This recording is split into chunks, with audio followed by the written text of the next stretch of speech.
Fala pessoal, muito boa noite, tudo bem com vocês? Carlos Cripto na área, começando mais uma análise aqui no nosso canal.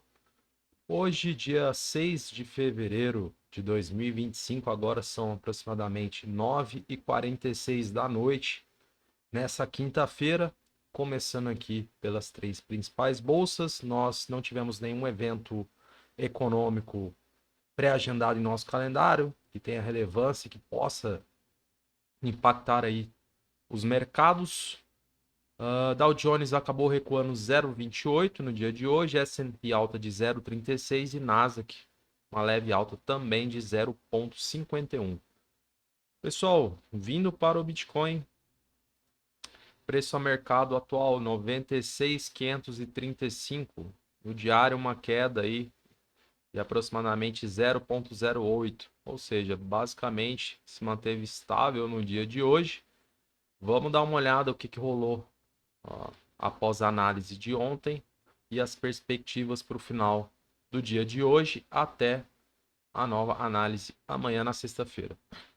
Então, pessoal, a gente basicamente fez a identificação da estrutura vigente aqui no gráfico, a gente analisou o cenário, né? Nós temos aí um conflito de interesses, uma estrutura de topos descendentes e uma estrutura com fundos ascendentes. Basicamente, analisando aí de forma periférica, o mercado prevalece ainda em consolidação.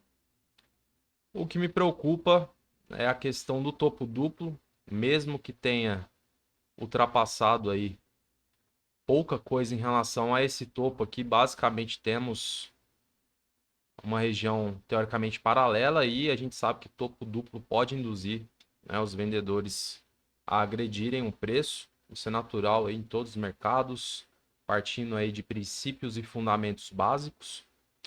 E basicamente a gente vai acompanhando diariamente. É óbvio que a gente coloca isso no radar, a gente tenta ser o mais transparente possível aqui nas análises, mas vamos fazer aí uma coisa de cada vez e, evidentemente, se a gente conseguir antecipar, será um motivo aí de bastante alegria para nós aqui, porque evidentemente o mercado caindo também gera oportunidades, né? Você poderá especular, por exemplo, e evidentemente aproveitar aí dessas movimentações. Então, nem tudo é tão ruim assim. O mercado ele sobe, desce, anda de lado e evidentemente gera oportunidades, óbvio, para quem está rodando aí acaba sentindo um pouco mais, né, a pressão, mas se você tem um objetivo, se você fez um planejamento, é aconselhável que você siga aquilo que foi combinado aí dentro das suas projeções, seus objetivos finais. Então, pessoal, dando continuidade, a gente fez aqui a marcação desse suporte, né, teoricamente mais fraco pela proximidade do preço. A gente sabia que haveria aí a probabilidade dos compradores tentarem manter o preço acima. Evidentemente, né, por conta da eventual perda, poderíamos vir aqui na proximidade da nossa zona de patrulha, né, o nosso suporte diagonal.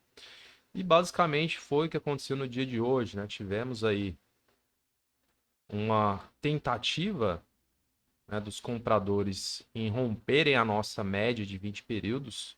Então a gente mencionou aí uma possibilidade, evidentemente, a partir do que viria de fechamento desse candlestick. Ao que parece, formou-se aqui três soldados brancos, né? Uma figura sequencial de candlestick bastante comum no mercado. Veio, né, o rompimento, porém sem a confirmação. Para quem está acompanhando agora aqui as nossas análises, a gente costuma indicar em níveis relevantes, né, seja para rompimento ou recusa de preço, a gente costuma utilizar dois candlesticks, né, no tempo gráfico de 4 horas para confirmar, né, um eventual rompimento ou até mesmo utilizar o rompimento aí no tempo gráfico diário. Então, percebe-se que houve aí a tentativa de rompimento e logo em seguida veio a recusa de preço aí por parte dos vendedores. Então, o mercado de fato acabou reagindo aqui nessa região após a nossa marcação aqui desse suporte. Acabou vindo novamente nessa região, os compradores tentando manter o preço acima. Mas, ao que parece, é um cenário complicado aqui para quem está buscando níveis superiores de preço, pessoal. Por quê? Primeiro que a gente tem o volume comprador desse candlestick que fechou às 5 da tarde inferior ao volume de venda do anterior. Ao mesmo tempo, quando a gente analisa o diário,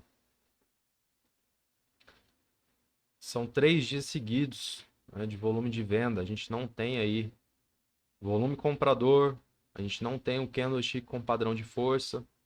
Tecnicamente, fica mais difícil aí uma eventual reação por parte dos compradores, por exemplo, na busca dessa região de patrulha. Outro ponto que me chama a atenção.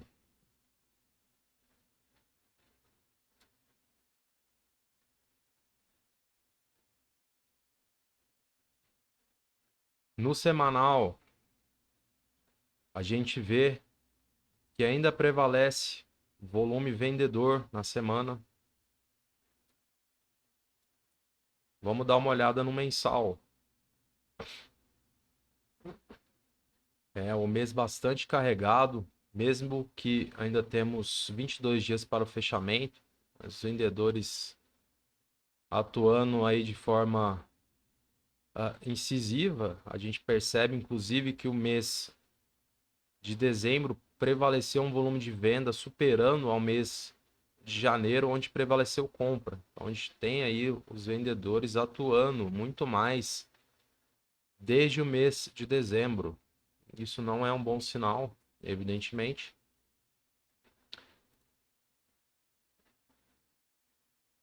E para fechar aqui, pessoal, análise no gráfico. A gente vai usar essa região, evidentemente, aqui na proximidade aí dos 96, seja um pouquinho para mais, um pouquinho para menos, como um ponto de decisão, evidenciando aí o seu rompimento, por exemplo, na busca aqui da nossa zona de patrulha. E foi como eu mencionei na análise de ontem. Se a gente perde essa região, poderá vir rapidamente buscar aqui. E a partir daqui iremos colher aí algumas evidências condicionantes ao ponto de tentar antecipar. É um cenário bastante desafiador aí para os compradores. A gente tem um evento muito importante amanhã. A gente tem um payroll. É óbvio que saindo um resultado positivo, a gente poderá ter mais volume no mercado. Evidentemente, a gente torce que venha aí um resultado acima do esperado, né? Trazendo aí um certo otimismo para todos os mercados. Mas, analisando sem o evento, fica bastante difícil aí, complicado a gente almejar, pelo menos por enquanto, aí uma reação mais incisiva por parte dos compradores. É óbvio que, por se tratar aí uma região importante, né, na qual estamos utilizando como referência para o mercado ir para um determinado movimento, seja mais altista, seja mais baixista, mas fica a questão, né? Será que de fato os compradores estão mantendo o preço acima dessa região, eventualmente na espera do payroll amanhã? Então também é uma possibilidade, não podemos descartar. Então, evidentemente, a gente poderá ter aí os compradores tentando, né, segurar o preço nessa região, evidentemente, né, até almejando aí alguma coisa na espera, né, do resultado para quem sabe adentre, né, volume comprador buscando níveis superiores. Então, pela proximidade do evento, né, pessoal, a gente muitas vezes opta em esperar, né, esses momentos, porque o mercado simplesmente ele pode mudar e quebrar aquilo que a gente está enxergando aí até o presente momento. Então, aconselho a todos acompanharem aí a partir das 9h30 da manhã, horário de Brasília, o resultado do payroll. Poderá trazer bastante volatilidade aqui para o mercado, evidentemente. E vamos ver.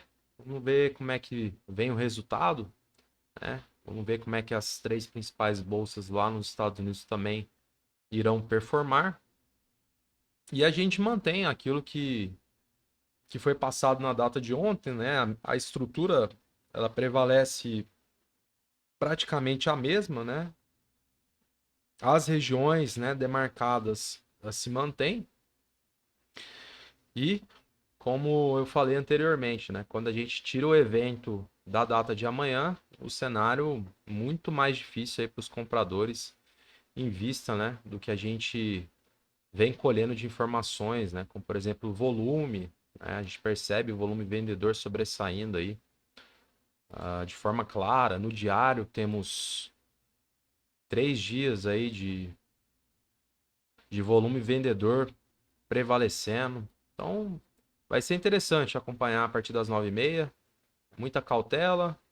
Eu sempre friso aqui, em momentos de incerteza ou de eventos importantes, o melhor caminho é esperar, porque pode mudar muita coisa, né? Inclusive a estrutura de preço, aquilo que estamos analisando aqui on time. Então é isso, pessoal. A gente mantém aí basicamente o que foi passado na análise de ontem, né? Sem muitas alterações, né? Basicamente reforçando aí o que aconteceu no dia de hoje. Beleza? Então, para finalizar, rapidamente aqui o livro de ofertas. Livro bastante diluído, a gente tem na proximidade aí dos 95, uma mini barreira aí, né? A gente, inclusive, não pode nem considerar uma barreira, né? Porque são quase 9 milhões de dólares, então é algo suscetível ao que tange o preço vir nessa região e, evidentemente, não termos aí uma reação, né? Aí, a partir dos 93 mil, a gente passa a ter aí quase 13 milhões, né? São 135 lotes de Bitcoin posicionados, evidentemente é a região que tem aí mais lotes em demasia. Então, basicamente, vai reforçar muito aquilo que vimos no gráfico, né? Infelizmente, o livro na Binance, né, a corretora de maior volume global, já faz um tempo que vem com um livro bastante diluído. Na parte dos vendedores, lotes em demasia somente na região dos 100 mil dólares. Né? Novamente, virada de centena, quase 15 milhões posicionados. Então é isso, pessoal. Finalizando a análise de hoje. Se você está chegando agora, não deixe de curtir, comentar e compartilhar para nos ajudar a engajar o canal aqui no YouTube. Beleza? Eu agradeço novamente sua presença aqui conosco. Uma boa noite para você e até amanhã. Tchau, tchau.